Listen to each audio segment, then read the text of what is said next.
Welcome to Daily Plunge. We are in the Gospel of John, chapter 4, verses 27 through 42. Now, after Jesus has been talking with the woman at the well, the disciples finally show up. And they're perplexed. Jesus is talking with a Samaritan. He's talking with a woman. He's talking with a Samaritan woman. This is the wrong person. In their eyes, he should be only going after the lost sheep of Israel.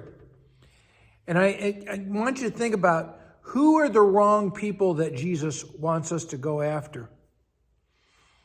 And to a certain extent, not only is the Samaritan woman wrong, but Jesus is wrong. I mean, why are you doing this? You must be wrong, Jesus. But they won't dare ask the question. And I think about sometimes when people stumble into our churches and perhaps they're not the people we expect to show up, do we just stand back and quietly hold our tongue, or are we like Jesus and welcome them? The woman is astounded by everything that Jesus has said to her, right? He has exposed her life for what it really is and shown it to be the broken mess it is. But he's promising her new life. And so she's so astounded by all of this, she leaves her bucket.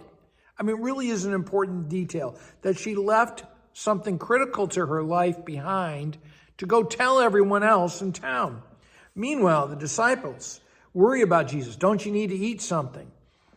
And, because not only does an army travel on its stomach, so do the disciples, right? And they're worried about they're always worried about what's for lunch in the boat, when on the mountain, and here. Jesus says to them, my food is to do the will of the Father.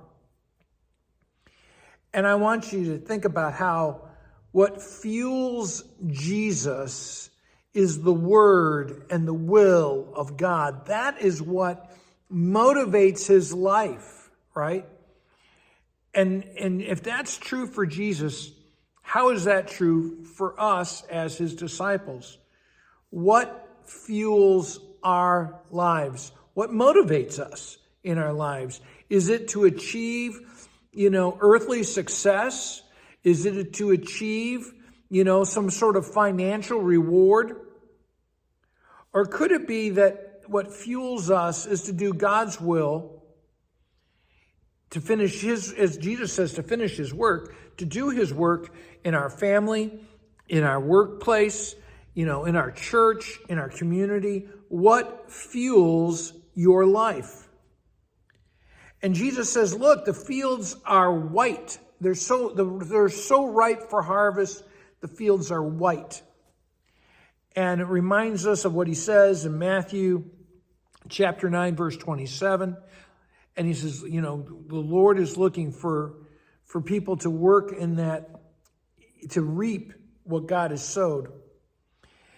And now the woman comes back. There's many Samaritans who come with him, and they hear the testimony of the woman, and they come back, and they come to believe in Jesus, not just because of her testimony. Her testimony was an evangelistic witness that brought it in, but eventually the word of God transformed them too, and they said, now we have our own miracle, our own blessing of faith, and that is great news for all of us.